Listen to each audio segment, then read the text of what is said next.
Hey, hi Padmavati. A very good morning. And on Monday morning, what else is a perfect topic than to talk about self care and how women can prioritize themselves, right? See, we are conditioned so well, to this extent that we do everything for the family but nothing for ourselves. So, trust me, I was there a few years ago in the same path. I exactly felt the same thing. I am always known as somebody's mom, somebody's wife, somebody's daughter, but who am I, right? So this question used to taunt me a lot. So one thing, this question arose when I was in the US. So what I picked up was volunteering. So that really helped me to do something beyond my family. So that's where I bounced upon this whole journey of education and parenting and children, etc. That's something that I would like to talk about some other day. But today, what I would like to suggest you is to find something that you truly love. It need not be just within the family, right? It could be workout, it could be picking up a hobby, upskilling yourself, or anything that you have never learned you want to try, tangling classes, mindfulness workshops. There are so many workshops that are happening around, and thanks to COVID we have everything online right now, right? So pick up something that you truly like to do, and pursue it. So to pursue it, few things that I would like to highlight is set a goal for yourself and set a very very reasonable and achievable goal for yourself. Don't set a very unrealistic goal, because that will, if we don't achieve it, that will not motivate us, right? And always prioritize yourself.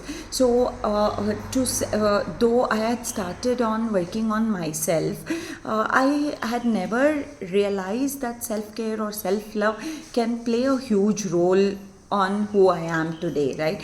So a few years ago, not a long time ago, a couple of years or 1.5 years ago, on the same group, Buzzing Bees Parenting group, we had done a 30-day self-care and self-love activity that truly helped me. So very small activities every single day that I would do for myself, and I would also encourage others in the group to do for themselves. So you can pick up those activities. I will share the link again with you what we had done earlier, and in case if many are interested, we can definitely do that again on the group, so that we can have accountable partners. We can motivate each other and do it together. And time management, that is very very important, because see, you are saying that you are a mother. So being a mother and a homemaker is not an easy task. It takes a lot of strength from within to handle everything all by yourself, right? So work on your time management skills. So prioritize everything. Put yourself on the calendar, put your kids on the calendar. So time block everything. For I'll tell you my journey. Like, I wake up at 5:15 to 6:30. Like, I cook, I pack for my kids, I send them off, and till in that particular time I don't do anything else. It's just kids, kitchen, and myself, right? So once they leave, then the first 1 hour after they leave, like my elder one leaves at 6:25 and my younger one leaves at 7:10. From 7:10 to 8 o'clock is my time. I work out, sometimes I just sit, sometimes I walk around, sometimes I spend time in the garden. Whatever I feel like doing during that 45-50 minutes is me time. I have blocked it. Okay, during that time, sometimes I just sit on the WhatsApp, check my messages, or chat with a friend, or do whatever I feel like doing. So you have to, time block yourself. So then you serve breakfast or do your regular things, right? So what I'm trying to say is everything has to be time boxed. See, household things are such that it is never ending. If you think that you will finish everything and then prioritize yourself, trust me, that is not going to happen. So time box everything, and within that time, how much ever you can finish is what you finish. And another very, very important thing that I really started enjoying my life is after letting go my perfection. It's okay, right? Our houses need not be like museums. It has to be neat and clean, I'm not denying that. For that matter, it has to be organized, but it need not be perfect. At one point, if you feel that you don't want to do certain things, but you want to sit and read a book, right, go ahead and do it. It's completely okay. Our children need happy mothers, they don't need perfect mothers. See, when I was doing everything perfectly, very meticulous, perfect meal, very well balanced meal for every time they would eat, but I was always irritated, but I was never happy with myself. So that is not what something that my children wanted, right? And end of the day, so I would put in so much of effort on their meal. My house is always perfect. There's no laundry lying around. There was absolutely nothing to pinpoint in my house.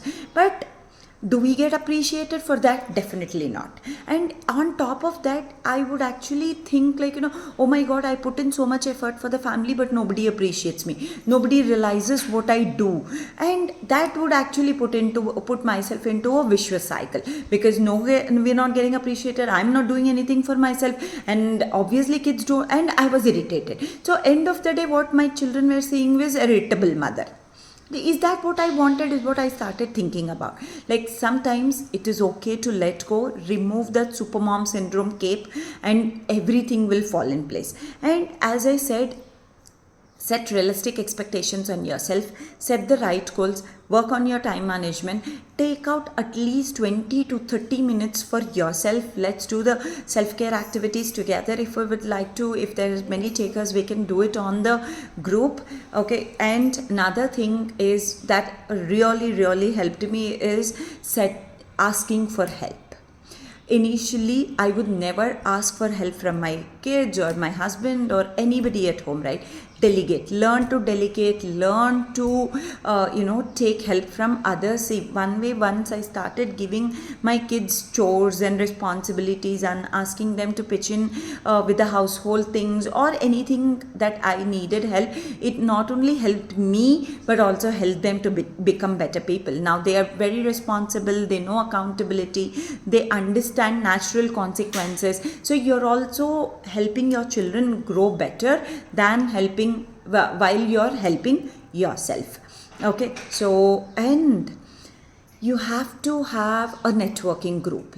See, we women, we need a lot of emotions in our cup. Okay, so we need that love, we need empathy, we need just simple laughs, we need a lot of things in our cup. And it's unfair to expect everything to be poured from our family only, right? So have a set of friends whom you can just catch up once in a while, just laugh for silly and simple reasons. There wouldn't be any big reason to laugh and celebrate, right? So have that kind of network, have that women group for yourself. Go step out, network, meet people, learn new things.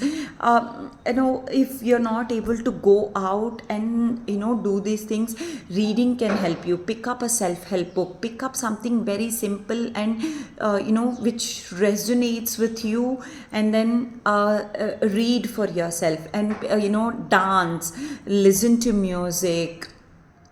There are so many YouTube videos that you could listen to, and if not anything, this group is always there for everybody to share. So when it comes, these are my personal things that I have changed, right? So 2018, when I was lost, what do I do? I used to volunteer in a couple of government schools, but apart from that, I really wanted to do something for myself where I create an identity. So I sat down, I thought through, after 20 years of career and corporate break, and I mean, it is not even a break because I've never worked in a corporate, so I can't even call it as a break. So after my masters, I got married, decided to take care of kids, homeschooled my kids, volunteered a bit, in the field of education in the US, blah blah blah. Then moved back to India, and I was actually wondering, like, what do I do now, right? So earlier, when I was in the US, it was little better because kids were small and I was busy. When I moved back to India, and I also used to homeschool my kids, so it was very very busy schedule. Like once I moved back to India, I felt 24 hours was very very long, and I really wanted to do something to break that entitlement, to break that chaos within myself, and do something on my own. I wanted to feel good about myself, nothing about anybody else. It is just me and my self satisfaction. So I sat down and thought through, what am I good at? So I am actually good at cooking, but then I really didn't want to take up cooking as my career because I don't know if I would enjoy that as a career. Then something came up to my mind was phonics. Okay, I had learned this whole thing when I was teaching my son. Then I thought, like, might as well try taking phonics classes. And luckily, there was one parent in our community who was asking me, because my kids were voracious readers, like, they would carry a book even to the park. Okay, so when she saw them, she asked me, like, how about how did you get them to read? And that whole discussion gave me an idea, why not start phonics classes? So I started with 2 kids, and then it grew, and a lot of things changed afterwards, right? So what I'm trying to say is, there are so many options that you could pursue. There are so many channels these days to pursue career, not only by going for a full-time job, but picking up something while you are at home. So there are content writing jobs, video editing, social media. You can become a reseller on WhatsApp. There are so many vendor people whom I know who sell saris on WhatsApp.